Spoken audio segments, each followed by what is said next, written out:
Ustedes, que son personas muy atentas, habrán notado que tanto Lucho Trizano como yo estamos luciendo este lazo. ¿Qué significa este lazo? Bueno, los 15 de noviembre se conmemora el Día Mundial de la Lucha contra el Cáncer de Próstata. Este mal es el tercer cáncer con mayor mortalidad en nuestro país en varones, el tercero en mortalidad. Y no puede ser, pues. ¿Y saben por qué además es tan alta la mortalidad? Porque hay quienes no quieren hacerse el examen de próstata porque tienen unos cacaos mentales en la cabeza y les da miedo hacerse el examen de próstata. Los animamos a todos los hombres mayores de 45 años, 50 años, a hacerse su examen anual.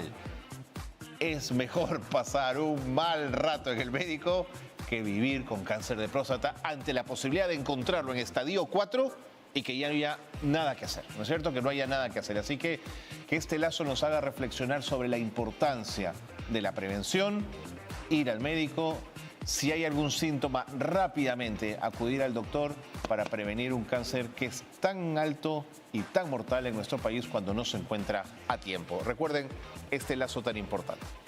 Bueno, nos metemos en otros asuntos porque tiene lugar en Egipto la COP27.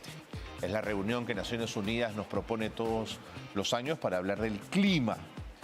Y en momentos donde ya hay quienes señalan que estamos muy cerca de un punto de no retorno respecto al cambio climático, y eso tendría que ser aterrador, movilizador, que demande enormes cantidades de esfuerzos para no llegar a ese punto, pero es poco lo que vemos que se puede estar avanzando. Quien sabe que Isabel Calle, mi invitada, me puede ayudar a entender mejor de qué se trata todo esto, y es directora ejecutiva de la SPDA, la Sociedad Peruana de Derecho Ambiental. Isabel, bienvenida a tu casa, bienvenida a Arimanchik. Gracias, Carlos, por la invitación. ¿Estoy exagerando cuando hablo de un punto Carlos, de no retorno? No, definitivamente no, porque además recordemos que el Acuerdo de París, cuando se firma, dice se debería reducir, no se debería permitir un incremento de temperatura, sino hasta 2 grados centígrados. Pero dice, pero sería lo mejor 1.5. ¿Ok? Y ya actualmente el IPCC, que es este espacio científico, lo que nos dice es que la temperatura se tiene que incrementar solamente hasta 1.5 grados centígrados, no debería ir a más. Y las malas noticias, ¿por qué todo el mundo dice que son malas noticias? Porque Naciones Unidas acaba de sacar un informe. Es un informe que hace siempre para medir cuánto se está realmente avanzando en todos los países, porque todos los países han firmado contribuciones nacionales determinadas. Todos los países han dicho, yo tengo que hacer estas cosas para poder ayudar. Y lo que nos está diciendo ese informe es que si todos los países cumplieran, ¿no es cierto?, al 100%, todos sus compromisos, imaginemos un escenario de esa magnitud, vamos a llegar a 2.5. 2.4, 2.5, 2.6. Es decir, estamos lejos de lo que nos dicen los científicos, que es 1.5, ¿no? Entonces, definitivamente hay que hacer cambios, y eso significa justamente lo que tú has dicho, es cambios dramáticos. O sea, tenemos que hacer cambios transformacionales. Y por eso la solución no está en el sector ambiental. La solución está en el sector económico. ¿No? La solución está en un Ministerio de Economía y Finanzas, en que el propio sector privado decida hacer cambios en los procesos productivos que tienen, en obviamente seguir con el apoyo de los estados en términos de financiamiento climático, pero definitivamente que tenemos que hacer algo, tenemos que hacer algo. Y lo vemos, ¿no? Pakistán, vimos las imágenes de las inundaciones. Impresionante. No, lo de Pakistán es impresionante, ¿no? Y nosotros mismos hemos sufrido. Acuérdate que todavía, lamentablemente, no se terminan todas las inversiones que se requieren para todo el daño que generó el fenómeno del Niño. Y estamos en ese proceso. O sea, las inversiones que tiene que hacer la Autoridad de Reconstrucción con Cambio todavía están en ese proceso. Es verdad. ¿No? ¿Qué debemos esperar entonces de esta COP27?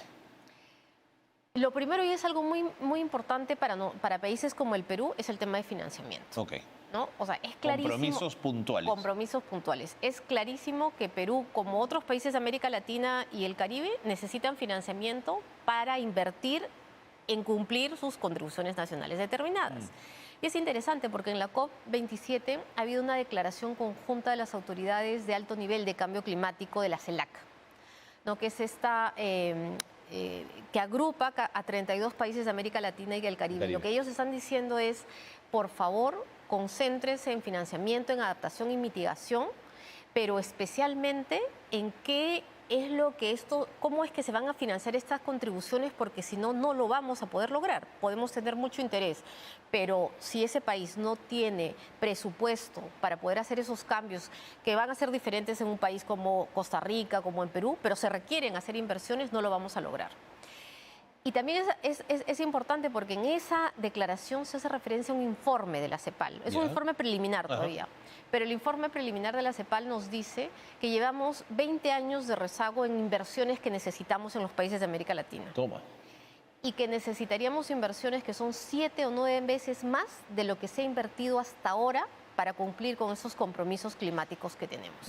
Entonces el reto en términos de financiamiento es súper fuerte, ¿no? Termíname de explicar por qué ponerle dinero a que países como el nuestro, que tienen poca responsabilidad en las emisiones de CO2, resolvamos lo que tenemos que resolver, que no es menor, que hay que hacerlo. ¿Por qué no ponemos la mano China, India, Estados Unidos y resolvemos ahí el problema? Es que justamente, digamos, eso es lo que se intentó hacer con el protocolo de Kioto, con el acuerdo anterior, ¿no? Y no se pudo. Y no se pudo porque en su momento ni la China ni la India eran todavía países, digamos, industrializados al nivel que los demás países, que ahora, por ejemplo, puedes tener a varios países de la Unión Europea. Pero lo cierto es que yo creo que hay 3 temas. Lo primero es, por más pequeños emisores que seamos, o sea, en el caso del Perú tenemos 0.3% de las emisiones, lo cierto es que emitimos mucho más de lo que deberíamos invertir para el nivel de desarrollo que tenemos. Clarísimo. ¿No? Entonces, tenemos que tener ahí un término de responsabilidad, porque es cierto, otro emitió más que nosotros, ¿no? Y emitió durante más tiempo. Así y es. nosotros necesitamos crecer, porque tenemos el mismo derecho que los otros países, pero también es cierto que nuestro crecimiento no está siendo consistente, ¿no? Entonces, algo tenemos que cambiar. Lo siguiente que creo que es importante es que también el mundo está siendo consciente que esta transición tiene que ser una transición justa, ¿no? Es decir, Perú puede cambiar y, por ejemplo, ahí viene toda la discusión del precio del carbono, porque lo que se dice es, si nosotros le ponemos un impuesto al combustible, ¿a quién va a afectar? No a las personas que tienen un carro y es un carro una persona, sino al combustible del bus donde se movilizan más personas. Entonces, en esa transición justa, lo que es cierto es que, por ejemplo, tienen que ver subsidios, lamentablemente, pero no el subsidio pues al auto privado, ni al Mercedes, ¿no? Sino subsidio al transporte público, cambios en las matrices energéticas, etcétera, ¿no? Entonces, ahí creo que todavía tenemos una oportunidad. De acuerdo. O sea, la decarbonización es una oportunidad.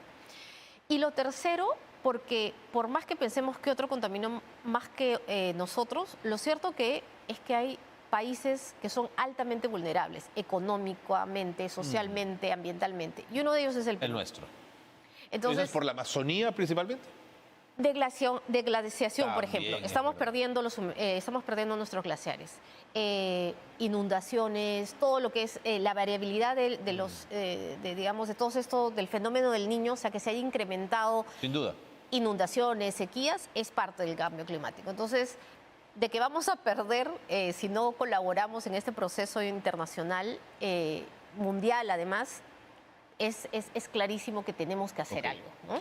Y si nos ponemos la mano en el corazón y en el bolsillo, y lo que realmente tenemos que señalar es que es el modelo económico capitalista y de consumo el que ha llevado a este desastre, y lo seguimos sosteniendo, ¿no es ahí donde deberíamos atacar?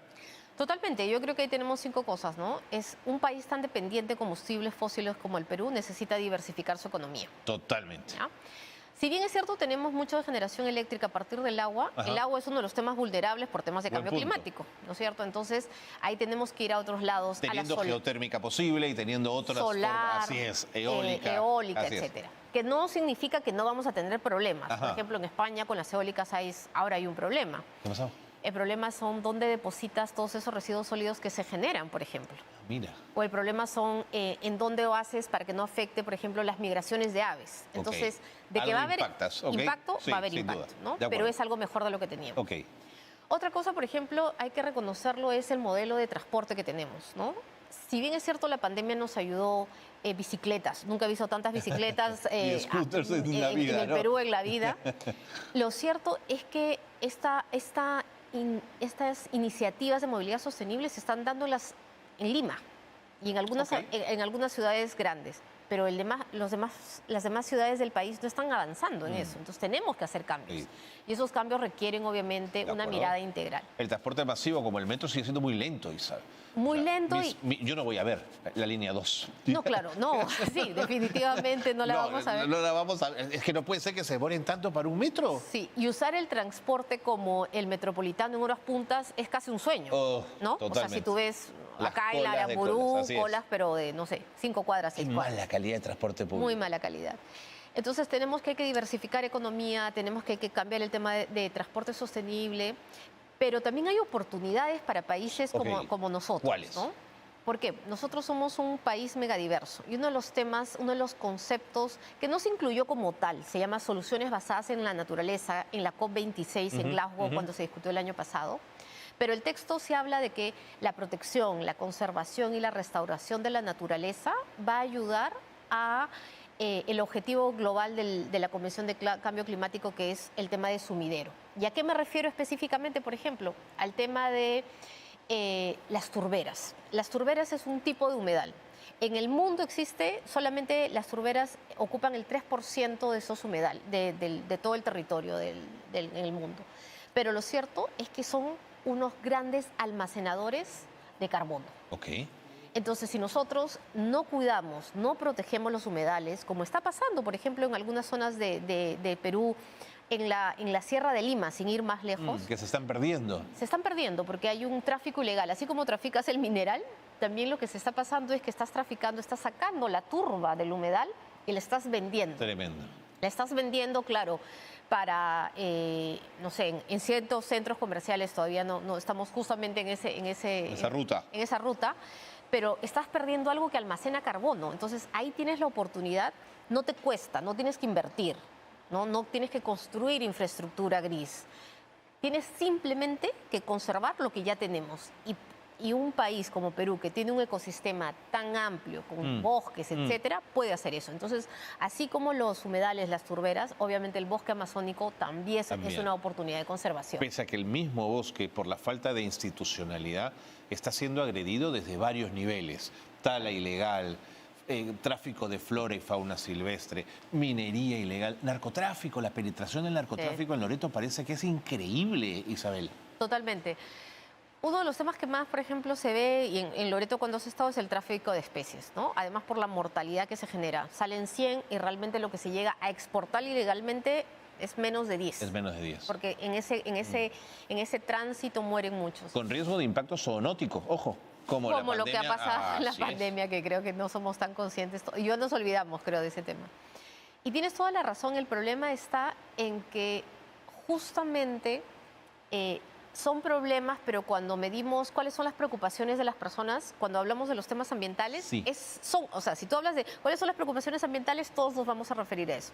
Pero cuando hablamos de las preocupaciones del país... No está en la lista, ¿no? No están. Y eso también significa que al no estar, claro, ¿qué nos preocupa? La violencia, hay que decirlo también. Por supuesto. Violencia, pobreza, desempleo. Entonces, obviamente, las prioridades del Estado van por ese lado y no por inversiones, no por financiamiento. Entonces, si nosotros trabajamos la oportunidad que tenemos en estas soluciones basadas en la naturaleza, en buscarle financiamiento, y estoy hablando que hay mucho interés de parte de los países de la Unión Europea, Estados Unidos, de apoyar este tipo de iniciativas. Porque además, este tipo de iniciativas logran algo que no logran, por ejemplo, necesariamente toda la industria tradicional que tenemos, que es trabajar mucho con comunidades. Ok, porque tú lo que haces es trabajas con la comunidad que protege o que va a restaurar el humedal. Claro. Tienes un socio local, perfecto, tienes un conocimiento ancestral, ¿no? Pero que merece también recibir a cambio... Que merece recibir una contraprestación de alguna manera, ¿no? Cuando se encargan de las zonas altas, de las cuencas de los ríos o de la reforestación en zonas... Estuve hace poco en Cusco, me vas a hacer acordar, la laguna que le da agua en Piuray. Y uno sube... Hay un camino donde se sube. ¿Han hecho un trabajo las comunidades altas extraordinario de reforestación? No, totalmente. Y es interesante, pero justamente es un tema en el que trabaja el SPDA con un proyecto que tenemos, el proyecto de infraestructura natural para la seguridad hídrica. Y es súper importante porque todo lo que se ha hecho, todas las intervenciones son coordinadas con la comunidad. ¿No? Entonces, claro, eso es un valor maravilloso. Súper importante. Correcto. Isabel, gracias. No, gracias a ti, Carlos. A veces tengo la sensación, como dice la neurociencia, que el cerebro humano no quiere que le hablen de cosas que duelen. Sí. Entonces se bloquea. Yo creo que esto duele, hablarlo, entonces la gente prefiere... Es complejo. Es muy complejo. Pero hay que hablarlo, bueno, en este Sí, programa sí, de todas claro que maneras. sí. Gracias, Isabel. No, gracias a ti, Carlos. Siempre un gusto. Isabel Calle, directora ejecutiva de la Sociedad Peruana de Derecho Ambiental, una de las organizaciones de sociedad civil más importantes en la lucha por lo medioambiental en nuestro país. Pausa y volvemos.